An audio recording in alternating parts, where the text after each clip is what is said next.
आज हर किसी के मन में एक ही सवाल है कि क्या ये हालात दुनिया को तीसरे विश्व युद्ध की तरफ ले जाएंगे।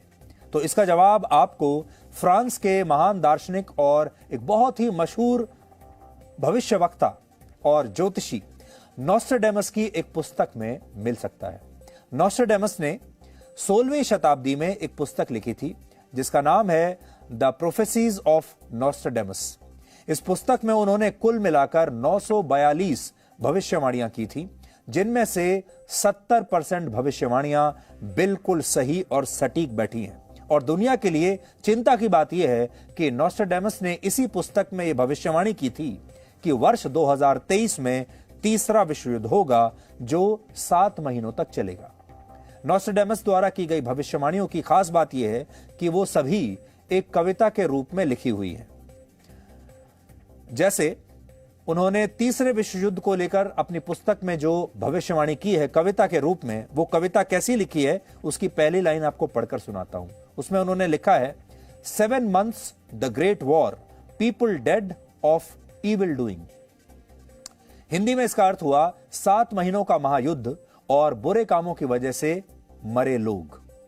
ये इस कविता की सिर्फ एक पंक्ति है, लेकिन पूरी कविता का सार यह निकलता है कि वर्ष 2023 में यानी अगले साल दुनिया में एक और विश्व युद्ध होगा जो 7 महीनों तक चलेगा। युद्ध के साथ ही इस पुस्तक में यह भी भविष्यवाणी की गई है कि वर्ष 2022 में यानी इसी साल पूरी दुनिया में महंगाई और भूखमरी अपने चरम पर पहुंच जाएगी और कई देशों में आर्थिक संकट इस कदर गंभीर हो जाएगा कि लोग भूखे प्यासे मरने लगेंगे।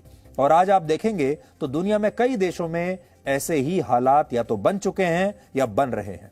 युद्ध की वजह से दुनिया के 140 देशों में महंगाई दर तेजी से बढ़ रही है और जो कमजोर देश हैं वहां यह महंगाई आर्थिक संकट का रूप धीरे धीरे लेती जा रही है। यह बात इसलिए भी चिंताजनक है क्योंकि नॉस्ट्रेडेमस ने ऐसी ही कविता दूसरे विश्व युद्ध के लिए भी अपनी पुस्तक में लिखी थी और तब भी उनकी भविष्यवाणी सही साबित हुई थी। इसके अलावा उन्होंने 16वीं शताब्दी में ही यह बता दिया था कि 18वीं, 19वीं और 20वीं शताब्दी में सदी में कौन कौन सी बड़ी बड़ी घटनाएं होंगी। तो उनका ट्रैक रिकॉर्ड आप देख लीजिए।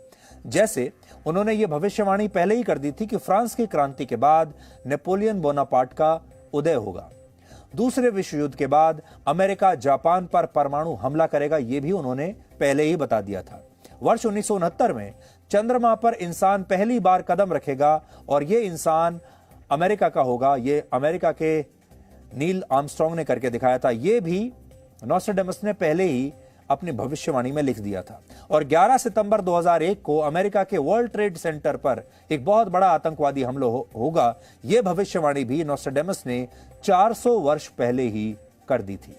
इसलिए तीसरे विश्व युद्ध की उनकी भविष्यवाणी भी सच साबित हो सकती है। हालांकि हम अब भी यही प्रार्थना करेंगे कि उनकी यह भविष्यवाणी गलत साबित हो जाए, क्योंकि हम तो यही चाहेंगे कि दुनिया में शांति बनी रहे। और इसके लिए अगर उनकी एक भविष्यवाणी गलत भी साबित होती है तो वो दुनिया के लिए अच्छा ही होगा, क्योंकि पिछले 2 दशकों में हमने महामारी का दौर देखा है और अब दुनिया पर तीसरे विश्व युद्ध का यह संकट अगर मंडरा रहा है तो ये न सिर्फ हमारे लिए, पूरी दुनिया के हर इंसान के लिए ये बहुत ही चिंता की बात है। इसलिए हम चाहेंगे, ये भविष्यवाणी तो आज हमने आपको बता दी क्योंकि नॉस्ट्रेडेमस के बारे में कहा जाता है कि वो सटीक भविष्यवाणी किया करते थे, लेकिन आज भी हम यही चाहेंगे कि ये भविष्यवाणी कम से कम उनकी गलत ही साबित हो तो ज्यादा अच्छा रहेगा।